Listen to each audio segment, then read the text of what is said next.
तुम्हीही पेटीएम वापरत असाल तर ही रील शेवटपर्यंत नक्की पहा, कारण पेटीएम वापरणाऱ्यांसाठी एक मोठी बातमी समोर आली आहे. रिझर्व्ह बँक ऑफ इंडियानं पेटीएम पेमेंट्स बँकेवर कठोर निर्बंध आणले आहेत. याचा अर्थ असा नाही आहे की पेटीएम पूर्णपणे बंद होणार आहे किंवा तुम्ही लगेचच पेमेंट करू शकणार नाही आहात.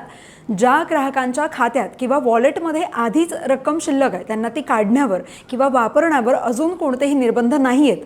सामान्य UPI payment, QR code scan करून पैसे देणं हे अजूनही सुरू आहे, कारण ते तुमच्या दुसऱ्या बँकेशी लिंक असतं, पेटीएम पेमेंट्स बँकशी नाही.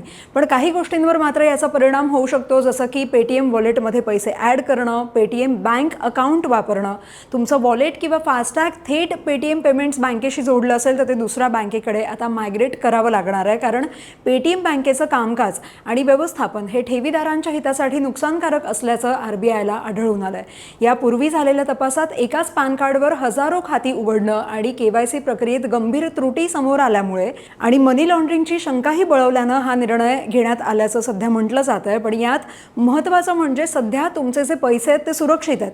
त्यामुळे RBIनं स्पष्ट केलं की ग्राहकांनी घाबरण्याची गरज नाही आहे. त्यांना पैसे काढण्यासाठी किंवा दुसऱ्या खात्यात ट्रान्सफर करण्यासाठी पुरेसा वेळ नक्की दिला जाईल. म्हणून पॅनिक नाही, पण जागरूक राहणं गरजेचं आहे. म्हणूनच तुम्हीही पेटीएम मोठ्या प्रमाणात वापरत असाल तर आता तुमचं UPI आणि वॉलेट दुसऱ्या ट्रस्टेड बँकेशी लिंक करण्याची वेळ आली आहे, कारण डिजिटल पेमेंट सोयीचं आहे पण सेफ सेटअप अजून महत्त्वाचं आहे. माहिती शेअर करा आणि अशाच माहितीसाठी फॉलो करा लगाववरती.